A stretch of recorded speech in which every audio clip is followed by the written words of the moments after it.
What's special about this film are several things. First of all, we're about to film the Krostons, which is part of my childhood. I grew up reading them.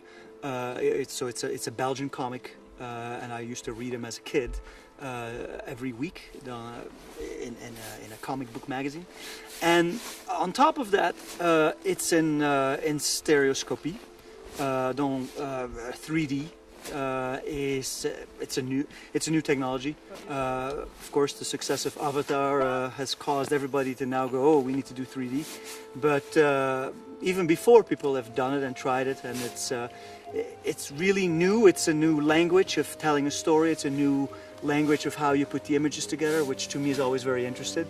I'm an artist, so I draw. I used to be an animator, and for me, it's a box with new crayons, different colors, and I can do whatever I want with the new colors.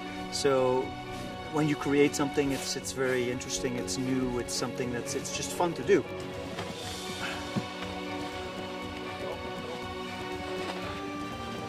The reason why it's hard to shoot in 3D is that it is a new technology. The cameras are bigger, heavier. It's almost like you're making a film in the 30s when sound was new and the cameras were really big blimps, and you couldn't do much.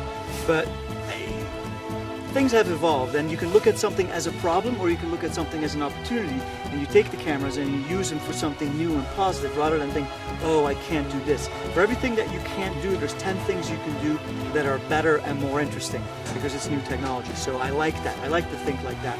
And also there's a lot of very intelligent people. The crew is very good, and they will invent things. So we move the camera all the time. We use cranes, we use the dollies, we use everything that I usually would use. So I'm not doing anything I wouldn't do on a regular film with only one camera.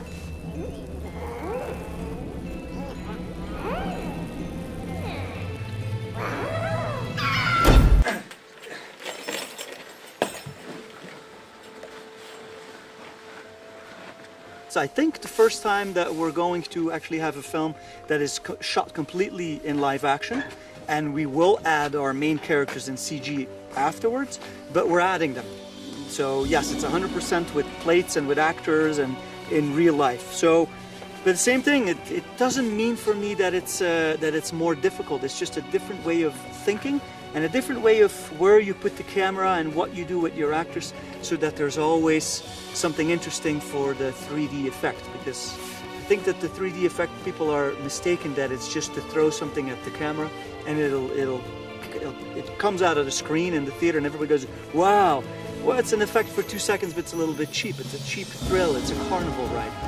I think it's much more interesting to find places like here in the woods and with snow and things that give you an unbelievable depth and make things more interesting when you move the camera through the trees and all that. So there's plenty of other things you can do for which 3D is unbelievable that you couldn't do before. And yes, throwing a snowball at the camera is something extra that we can do.